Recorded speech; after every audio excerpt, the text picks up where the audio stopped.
You know what I noticed when I went to Disneyland, aka the happiest place on earth?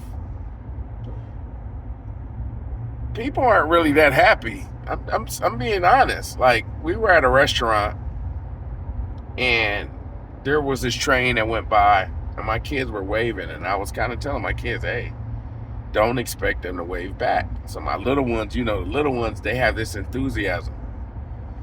They're so happy to be in an amusement park that they're just waving. They're just waving and hi, hi, hi. You know how kids can be. I drive a garbage truck for a living, and I know how happy the kids can be, and they lose that as they get older.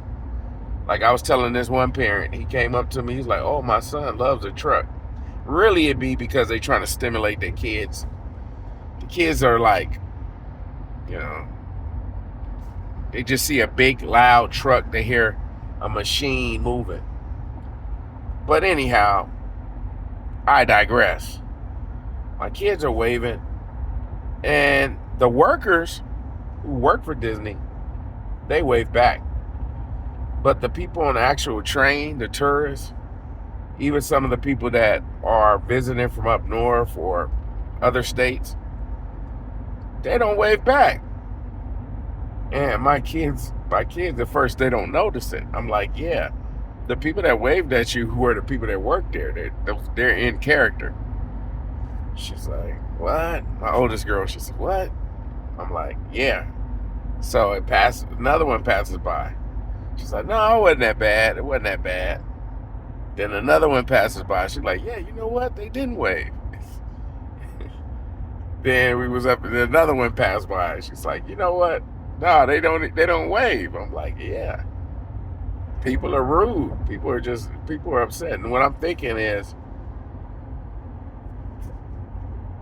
most people, I think what is it they say, 12% of people don't have what you would call a close friend. And I would say I'm one of those 12%.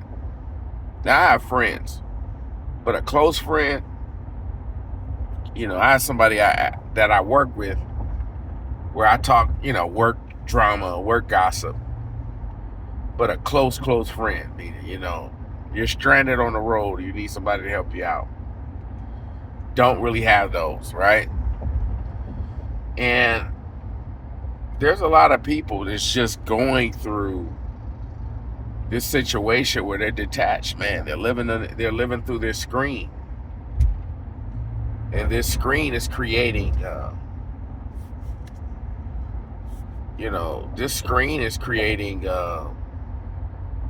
it's like a Black Mirror, kind of like the show. It's creating this world. We're living in this bubble, and we're becoming less social, man. Right? Like, this world is changing. People are so into their phones.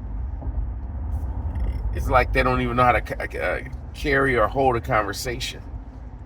People have just lost manners. If you grew up, if you was born in the 80s, or even before the 80s, if you was born in the 70s, you remember it actually being a thing to have manners, right? Like, people just don't have manners. People are naturally rude. People used to think about what they said before they say it. Nowadays, you can just go online. You see something that looks funny or doesn't fit whatever standard society says. You could just leave a mean comment. And I watch Instagram and I laugh at some of the stuff. I'm no better than anybody else. I don't leave comments, but I laugh, right? And I think to myself, man, us as a society, man, we're just detached. And I don't know what it is. I think a lot of people are quietly suffering because we've become more isolated as a society. We've gotten so deep into technology that our best friends are applications. We're living vicariously through these phones, through these websites, these parasocial relationships. we would rather watch a video of our favorite YouTube personality over actually you know, calling your mom, man, calling your cousin that you ain't spoke to in about a year or two. And we're so caught up in that, we're like, let me go see what this new video hitting on. Let me go see what's trending on Twitter. Let me go see what's trending on Instagram. We've become detached from reality, right? Like, we've been less pleasant. Even me, I've become more hardened. You know, the older that you become, the more hardened that you become. When I look at my kids play, when I look at my children have fun, there's a sort of envy that I have, because I know that bliss comes with a lot of ignorance. They don't understand the reality the way that adults do. So they can kind of move and flow with this ignorance that gives them this sincere, genuine happiness that you lose over time as you age. And I'm thinking to myself, man, you know, we're in a late stage capitalism, right? Everything is kind of going up, prices, people are losing their jobs. More and more people are homeless. More and more people are living in cars. They just never was able to recover since the what was that called? The C-19 situation, right? And we're just, a lot of us are aging. You know, we were young at one point.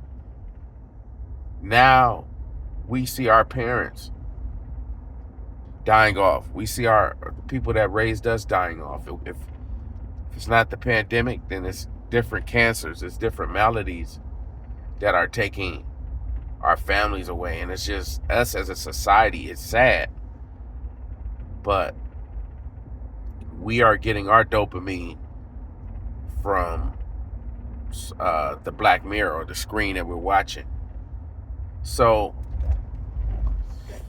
man, I try not to be this way, man, but I'm noticing that the world, maybe at least America, I can't say the world, because the world is vast, right? But at least in America, man, it just seems like people have lost, I don't know, man. With you would have to be in your mid to late 30s or early 40s, or 50s or older to kind of understand what I'm talking about. But